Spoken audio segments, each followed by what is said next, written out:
Welcome, everybody, to our Digital Defense Strengthening Library Cybersecurity webinar series.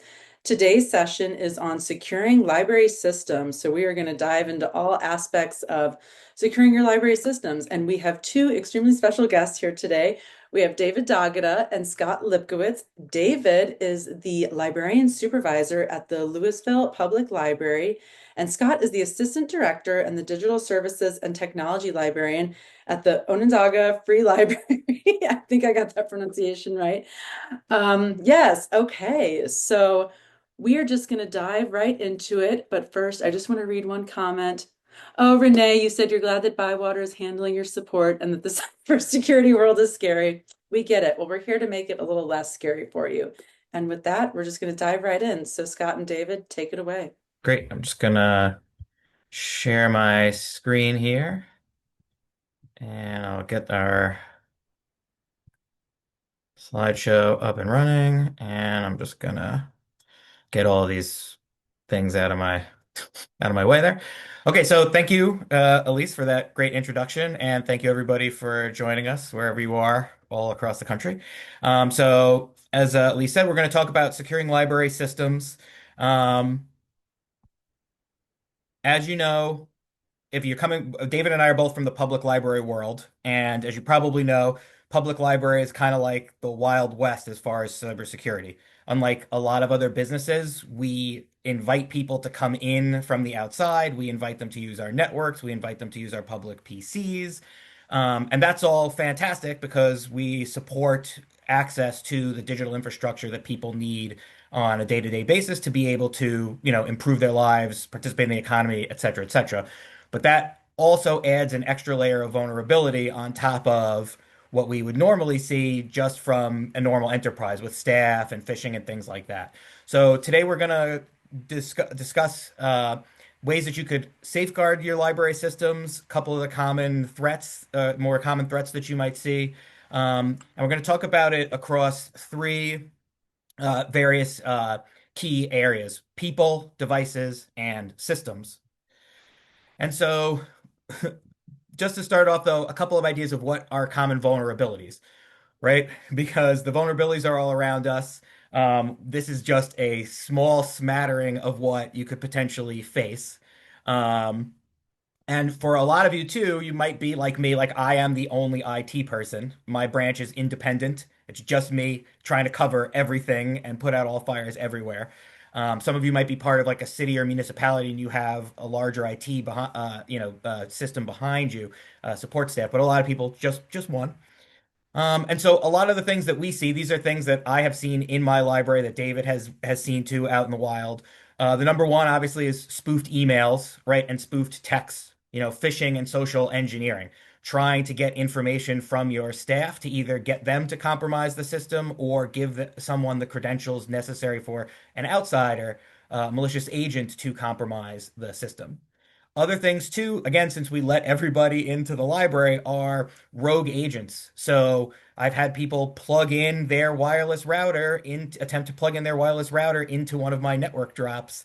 Um, or leaving behind USBs or things like the OMG cable, which is basically a USB device that when someone picks it up and goes, "Oh, what is this?" and plugs it into their device, it creates a wireless connection between some malicious actor's device and that target device. And so we do see a lot of things like this in the library. And unfortunately, as many of those examples show, the number one thing that they're targeting before they target your network infrastructure, before they target your systems as a whole, they're targeting people, right? And no matter if you have the greatest cybersecurity team in the world, you can't stop people necessarily from clicking on phishing emails, right? And so one of the things that I try to do, and I know David tries to do in our libraries, is teach the staff to be cyber paranoid, right? Which sounds crazy, like especially in a library, we want to be trusting, we want to be welcoming to our patrons, but being at least somewhat cyber paranoid can be helpful. So one thing that you want to make sure that you're doing is you want to enforce multi-factor authentication on all your accounts for all your staff members, even if they have an account and it's not an administrator account, doesn't matter. Multi-factor for anything. They start sending out their things compromised, they start sending out emails to someone who could be compromised and have greater consequences. So enforce multi-factor authentication. The other thing you want to try to do now is that, as David's going to talk about a little more at the end, there are now threat vectors that can bypass multi-factor authentication. So having multi-factor authentication is good, but you also want to talk to the staff and emphasize the importance of logging out of your accounts. So I keep trying to drill into my staff that every single time they walk away from the computer at the end of their shift, they log out of their email, they log out of any other accounts that they might be in, like the scheduling app, right? And an accounting service, something that's keeping track of uh, interactions like lib answers. Log out of all your accounts because that means that the session token will have expired, right? It will have ended, and if someone grabs that, they won't be able to impersonate somebody just by grabbing the session token. The other thing I do too is education, right? So at staff meetings every month, I give everybody an update on known threats, especially ones that could be impacting the library. It might be text impersonations, right? We've had that happen. It might be there's a more sophisticated email scheme, uh, you know, targeted specifically at our mail service provider. Basically, just giving them an idea of what's out there and creating awareness. The other thing you can do is use something like Curricula, which is a cybersecurity tool that allows you to create phishing campaigns for your staff. So you could go into Curricula, make very convincing fake emails, and send them to all of your staff, targeted groups of your staff based on their roles, and see who clicks. And if they click, they have to go to through a training. First time they click, maybe it's 10 minutes. Second time, maybe it's 30 minutes. Third time they click, maybe they got to go through, an hour and a half course. But basically do that, and I try to do it randomly, and I don't hit everybody every single time, and I never tell anybody what's happening, not even the director. So even the director gets these phishing emails. And the other thing I do too is because again, like I said, we've actually had people impersonate our director via text message. We don't share critical information like photo of your employee badge, your passwords, device configurations, or even something as simple as like when the head of IT or when the library director or the circ supervisor, when they're not in the building, right? Because if that gets out and we put that on social media or we're promoting it somewhere else, or we're just even telling somebody, right, what someone's schedule is, that could be an indicator, that could be a critical piece of information that someone who's trying to compromise the system could use to gain access. The other thing too that I try to emphasize to the staff is that we should have good digital hygiene, right? So one thing that I tell my staff is, for instance, don't plug in USBs that you just find floating around in the library, right? Because that's a way for malware to jump an air gap. And I always explain it to them that, if they were out walking on a sidewalk, they wouldn't pick up a lollipop and put the lollipop in their mouth that they just picked up off the sidewalk. So don't pick up random USBs and plug them into our computers, right? Same goes too with staff emails, right? If you have a problem with your wireless printing, a lot of staff members might say, "Oh, just send that file to my personal email." But we don't want to have that happen because if there's something compromised in that file, that means that the email could be compromised. And once inviting patrons to send you potentially malicious files, that's a very big security risk. The other thing is enforce the principle of least privilege. Sometimes it's easier to just give everybody access at whatever the main level is because it's a pain to have to go and configure things for them or type the administrator password in every time they want to install a piece of software. But if you give them only the access that they need, you're you're creating a better defensive net, right? Your defensive screen, right? They only have access to the things that they need access to just to do their job, and that's it.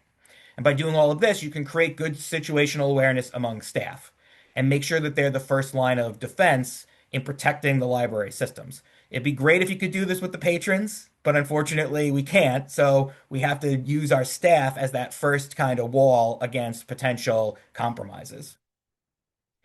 The other thing is we want to also secure our devices, right? So if we've got the people on board and they're doing their best job, that's great.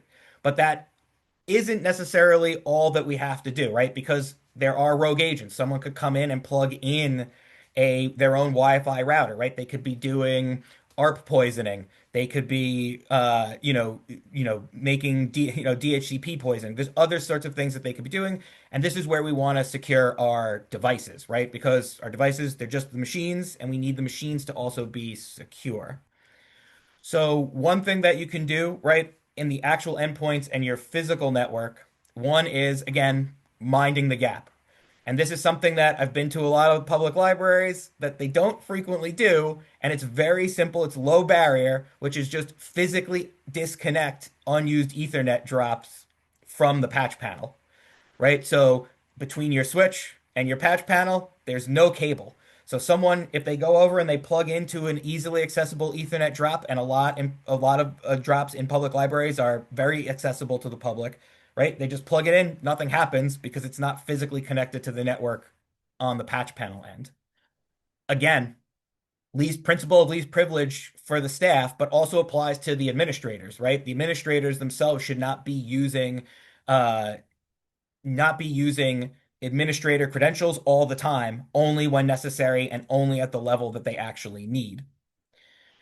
You also want to enforce strong password requirements. And I know this is a pain, and usually my staff grumbles when they have to do it. And they've gotten used to it, and we use things like, a key pass or a password manager that helps them so they can just randomly generate something like that. But, enforcing the password requirements helps. There's some thought that that's not as good, but again, like because people are likely to use variations or simple passwords, but if you do something like using a password manager like KeePass, you can help them make random passwords every single time they need to change it. And then also they can make long passwords that are harder to crack. For the public side, right? One of the things you can do too is use Windows App Locker. So especially on public PCs, if you use something like Windows App Locker, it'll restrict a user's ability to install software, right? You don't want the public just installing whatever they want willy-nilly onto your public machines. And AppLocker can do things like stop things that use Microsoft Systems Installer and things like that that don't necessarily need an administrator's privileges. The Another thing you would do too is can shut down and disable unused services and vulnerable protocols. Like for instance, there was recently IPv6, IP version 6 issues with global scoped prefixes. And most of us don't use IPv6, but it's on by default on all of our machines. So one thing you can do is just go in and change that to disable it. So this way your machines are not broadcasting their IPv6 addresses and other vulnerable protocols like Telnet and file transfer protocol, things like that. Just go in and physically shut them down. You can also use reboot to restore, such as deep freeze on your public computers. This will help keep them safe, especially sometimes we can't afford anything more powerful than Windows Defender on our public machines if we're using Windows. And that is okay, but not necessarily sufficient. Deep freeze basically keeps a safe image of the computer, and when it reboots, it applies that safe image every single time. It's good for privacy for your patrons, but it's also good as security for you because it makes sure that if somebody does make configuration changes on the machine, when you reboot the machine, it's going to be back to the way that you had it configured. Another thing too, especially if you can't use something like deep freeze or you don't have the budget for something like deep freeze, a free option is you can actually download group policy packages for certain browsers, right? So like Chrome, Edge, Firefox. You can download from Chrome's from a website from Firefox these ADMX group policy object packages and then install them on your machines. And that can do things like limit what extensions can be used, limit what can be downloaded, right? Maybe you don't want anybody to download anything. Probably not going to fly in a public library, but you could certainly experiment with it, right? You can limit what type of sites they go to, right? Based on patterns and things like that. It gives you more control over the browser.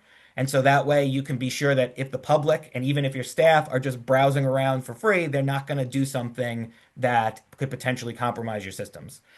And if you can afford something like a managed detection and response software, like from Blackpoint, if you can WebRoot, Mandiant, all of these kind of more paid, larger packages that are better at detecting and mitigating threats, then I would recommend also doing that. But again, for many public libraries, that's not an option. Some deep freeze And even these GPOs is a good way to put some defense in depth onto your public machines. The last thing I was also going to mention too is Wi-Fi. So a lot of small libraries, at least where I am from in Onondaga County in central New York, they use a Soho router, a small office, home office router, usually provided by their internet service provider, like Verizon or whomever, right? And that's their connectivity device. That's everything that they have. And for the most part, that doesn't give you a lot of options for security. Um, but a couple of things you can do if this is the situation you're in is one is change the default passwords.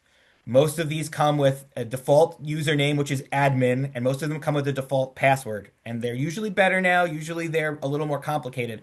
But there's if it's printed on your machine, that means it's printed somewhere else, which means it can be compromised.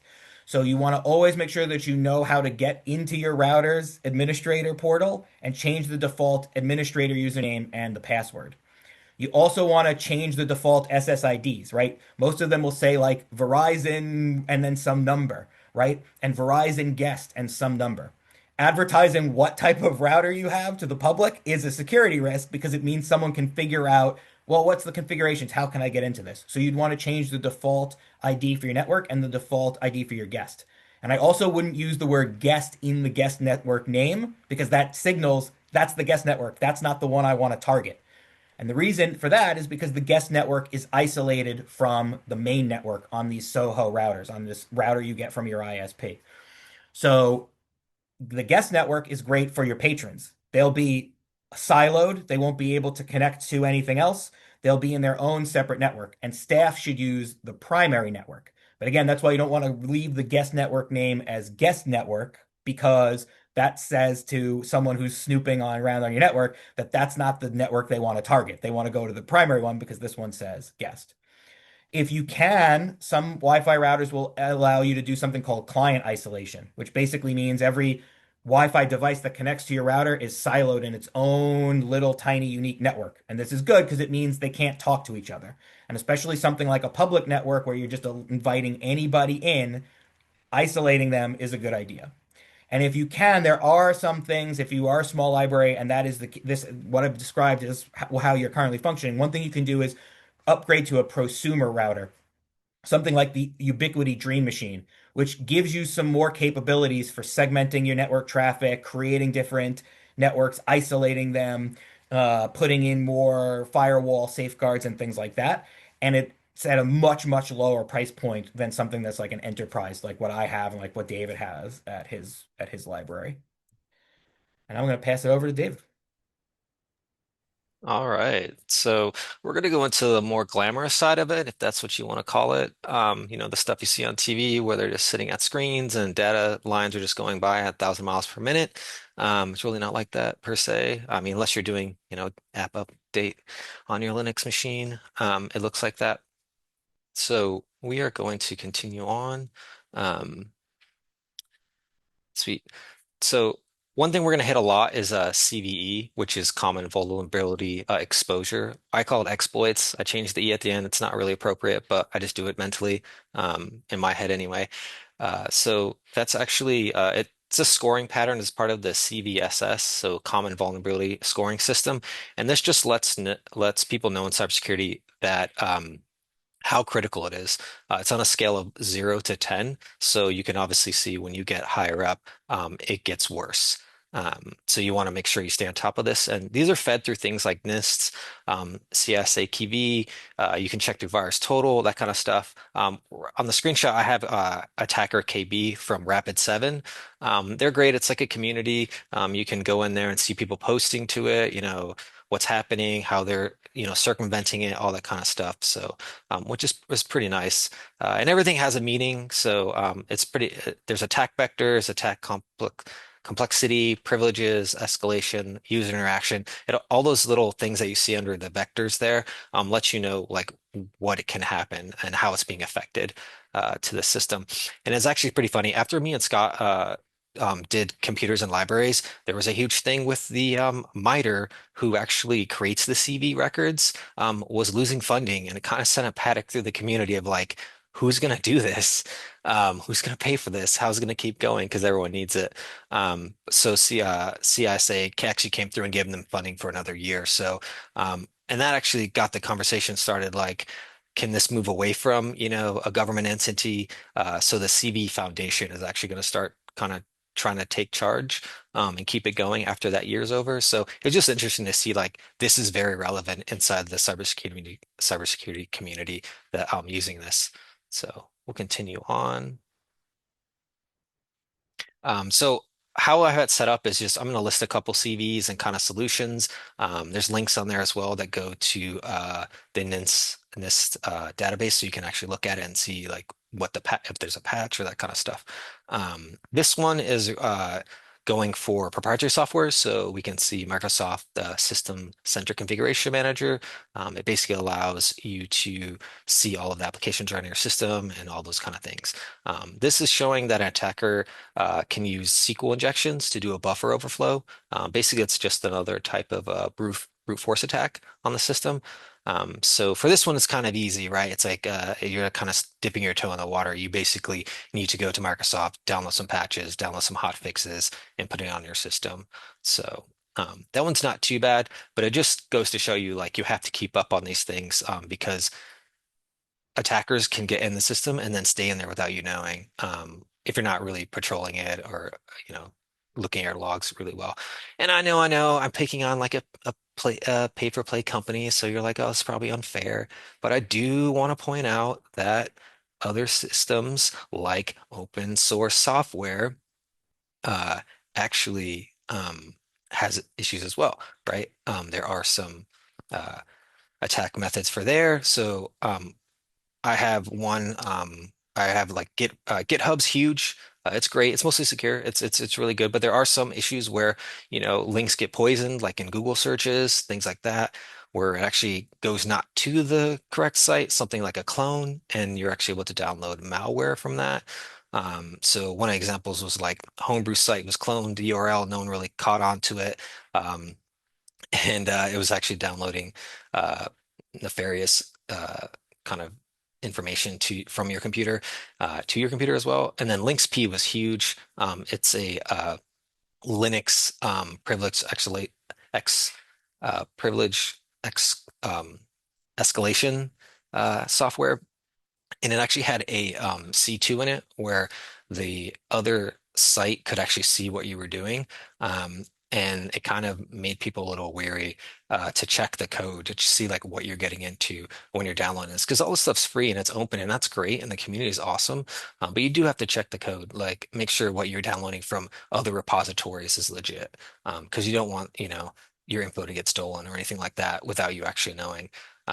So it's always good to keep up on that stuff because open source is great.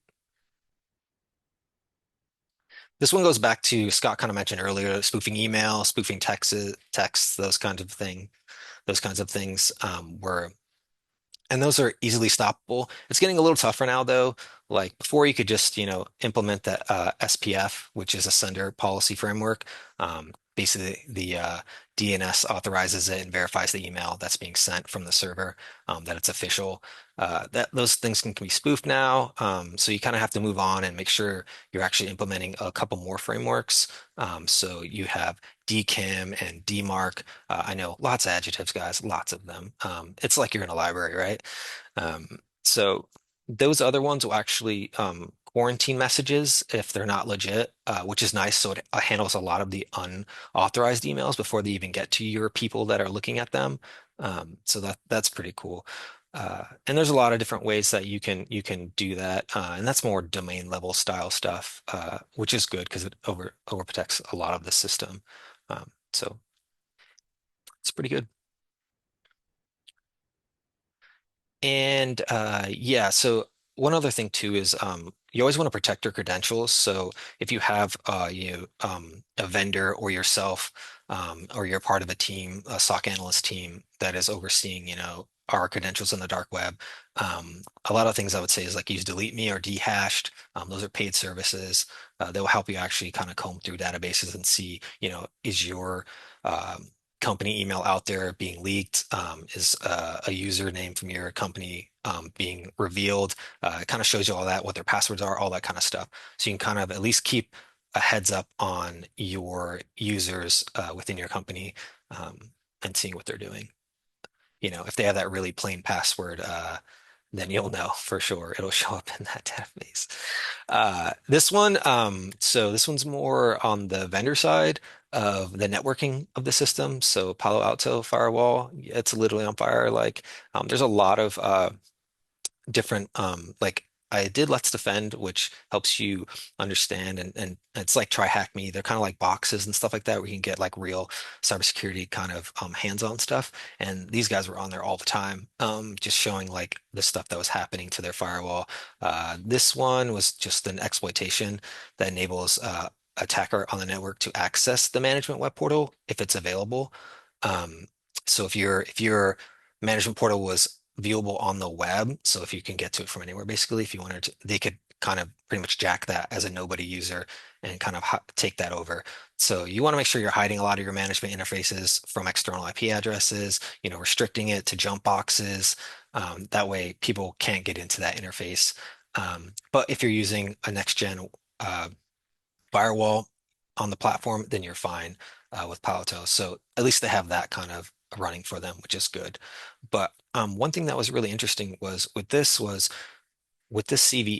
it was actually you could daisy chain it to newer ones. So even though this threat can be taken care of, you have to actually be like, oh wow, there's a newer one coming out that actually handles the SSL VPN.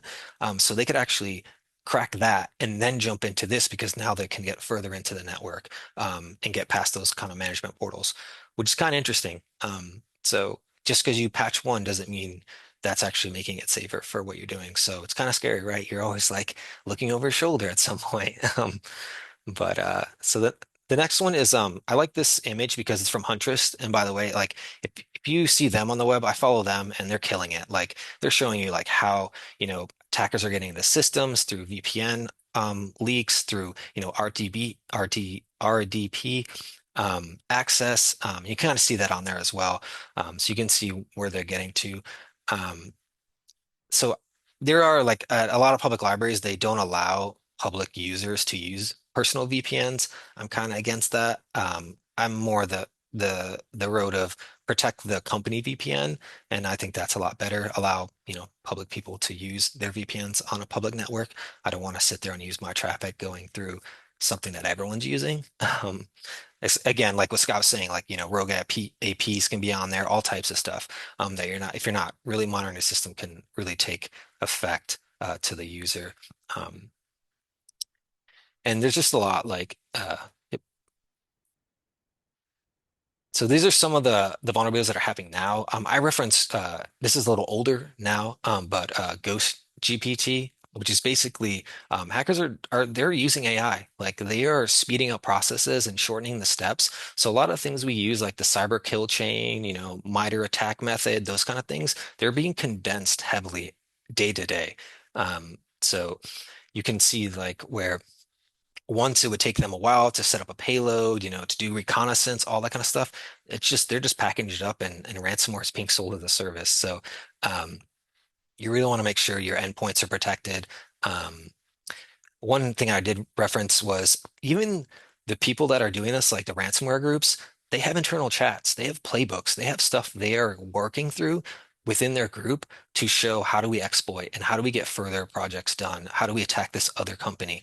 That actually got loose from Black Bastard, and someone created a GPT off of it. And so you could see people's internal IP addresses, instructions, how they did it. There was PII in there. There was tons of stuff. It was wild when Hudson Rock was the group that created it, or at least showed it to folks. Um, so you can see all these other groups that are out there. They're doing the same thing. They're following the same playbooks. So it's a very wild world out there right now to discover all that stuff. Um, so as we've been going through this journey, I was kind of showing you how the threats are mirrored. So you can see from the further outside of the ring to the innermost part of the ring. And these are just a couple of vendors on the side that you could look at possibly using to kind of strengthen your system. One that's not on there that I'm really super stoked on right now is Query AI. They do federated searching, which that's a whole game changer right now. Because right now you ingest logs through your SIEM, you have your Amazon Web Buckets, you have your IAM stuff all over. It's floating all over. You have local stuff, local network stuff. This actually allows you to search all of it kind of continuously using native language, and you can see all of it and filter through and create rules and all that kind of policies and have quicker alerts. So I'm really stoked on those guys. I don't think they get enough credit for what they're doing. Um, out there. I'd also say implementing a good pen testing annually through groups like TCM Security, Red Siege. I'm a huge fan of Black Hills Information Security. Those guys give out free stuff like pay as much, pay as you can type stuff so you can learn. Really into those guys. Obviously, you have Huntress, Black Points Cyber, all those other different groups. Another game changer that happened. I just love following the cybersecurity world. There's just so much stuff happening, and like just the community is really great. Very similar to the open source community, honestly.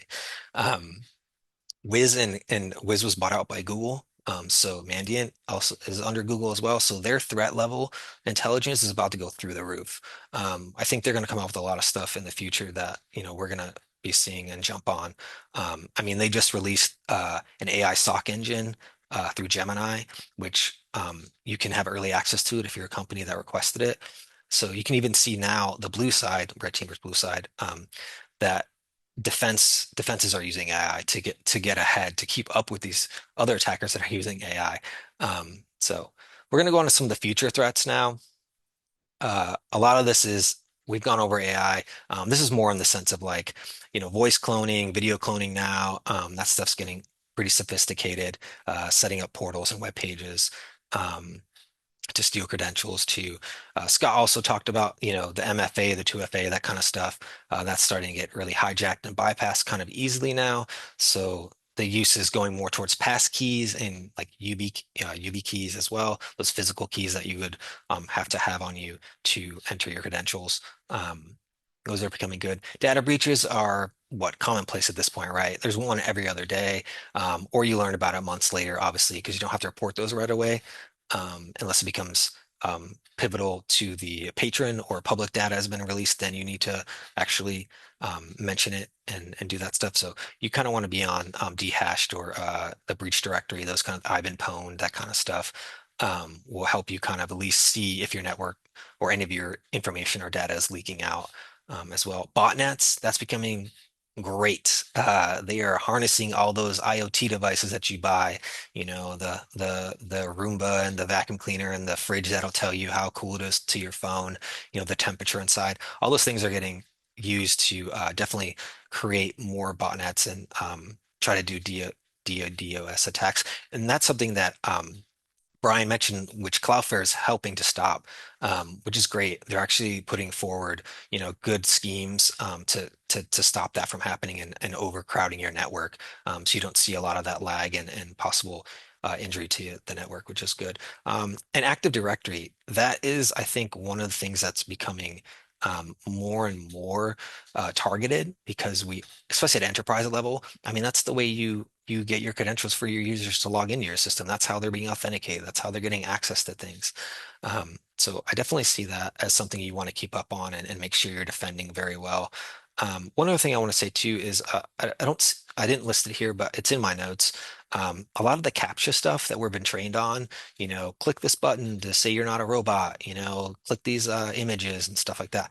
A lot of those, if it's been created by a malicious actor, they have it where they've created a page that looks just like your Microsoft login, and you click that. Oh yeah, it's just a CAPTCHA. It's running script in the background automatically and installing info stealers.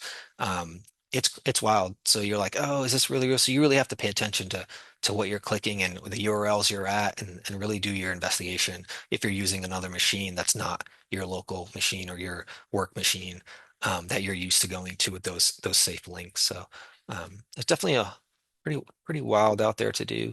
Um, so last but not least, you might be scared, you might be overwhelmed. There's so many adversaries. Everywhere you go, you're looking over your shoulder. There's someone with a black hoodie on. You're like, that dude's trying to steal my information. I'm sure of it. And he's literally just cashing out at the store. Um, but so It's tiresome. It's a thankless job, but I mean, it's good to know that librarians, directors, and system administrators, I hope you found some knowledge in this. Uh, and just keep up, find training out there that your team could use. Talk with your IT departments, see like what are we being covered on? What are we exposed on? Just to have that open line of communication is really great as well. So yeah. And I think we're kind of at the end here. Those are our emails. Don't send me any spam because I don't want it. But if you have real questions, can help you answer it. So that's good as well. This was amazing. We do have a couple comments and questions in the chat. Adam said some web pages have a staff login link on the main pages, which sounds like that could be vulnerability as well. And Brittany asks a question about, with more hijacking of MFA systems, do you still recommend using this for password management? And if so, what best practices when choosing a vendor and using their software do you have? Yeah, I mean, at my library, we still use multi-factor on everything. We use passkeys more and more where possible because they're harder to lift because they're tied to a chip on a physical device.